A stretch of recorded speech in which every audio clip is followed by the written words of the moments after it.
ముఖ్యమంత్రి రేవంత్ రెడ్డి గారు నీళ్లు నిజాల మీద అసెంబ్లీ సాక్షిగా అసెంబ్లీలోనే చర్చ చేద్దాం, ఎవరు ద్రోహియో ప్రజలే తెలుసుకుంటారు, ఎందుకంటే మన చర్చల ద్వారా వాస్తవాలు బయటకు వస్తాయని చెప్పడం జరిగింది. మీరు తెలంగాణ ప్రజల్ని తప్పుతో పట్టియాలని చెప్పి నిన్న మీ మామ కేసీఆర్ గారు మాట్లాడిన దాన్ని ఈరోజు మళ్ళా రిపీట్ చేస్తూ మీరు తెలంగాణ ప్రజలు వాస్తవాలు తెలుసుకోవాలంటే అసెంబ్లీకి వచ్చి చర్చ చేయాలన్న చెప్పేదాన్ని మాట్లాడకుండా మీరు మాట్లాడుతారు. ఇంకోటి, మీరు మీ హయాంలో యూరియా బస్తాలు ఆటో వారికి ఫోన్ చేసి ఇంటికి తెచ్చి ఇచ్చిపోయేటోళ్ళు అని చెప్తారు. అంటే మీరు ఏదో నోరుంది కదా మాట్లాడితే గతంలో మీ హయాంలో ఏం జరిగిందో మర్చిపోతారని మీరు అనుకుంటారు. వాస్తవంగా నేను చెప్తున్నా, మీ హయాంలో మీరు ఒకసారి చూడండి, మీ హయాంలో ఈ యూరియా కోసం బారులు తీసి లైన్లో నిలబడ్డది 2020లో. ఇది ప్రెస్ క్లిప్పింగ్, ఇది 2022 ప్రెస్ క్లిప్పింగ్, ఇది 2023, ఇది 2021.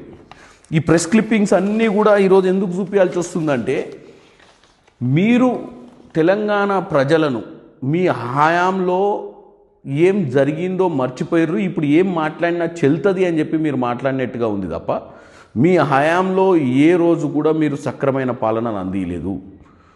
తెలంగాణ ప్రజలు మిమ్మల్ని 23లో ఓడగొట్టి కాంగ్రెస్ ప్రజాపాలన తెచ్చుకుందే ఒక మంచి పాలన కావాలని.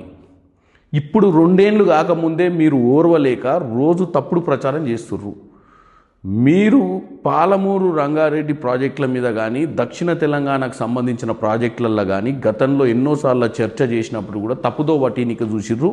ఇప్పుడు కూడా ఉత్తమ్ కుమార్ రెడ్డి గారు మీకు సరి అయిన సమాధానం చెప్తున్నా కానీ మీరు వీలైనంత వరకు మీ హయాంలో కాళేశ్వరం తప్ప మీరు ఏ ప్రాజెక్టు మీద కాన్సన్ట్రేట్ చేయలేదు.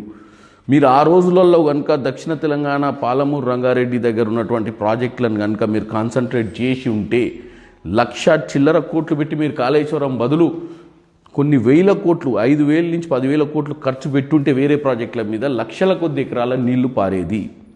ఈ ప్రభుత్వానికి చిత్తశుద్ధి ఉంది, ఈ ప్రభుత్వం నెరవేరుస్తుంది. మీరు పదే పదే ఛాలెంజులు చేయడమే తప్ప ఇలాంటి తప్పుడు సమాచారాలు ఇచ్చుడే తప్ప మీతోటి ఏం కాదు. హరీష్ రావు గారు ఒక పని చేయండి, మీ మామగారిని అసెంబ్లీకు చర్చకు తీసుకురండి. అసెంబ్లీ చర్చలోనే నీళ్లు నిజాల గురించి మాట్లాడతారు.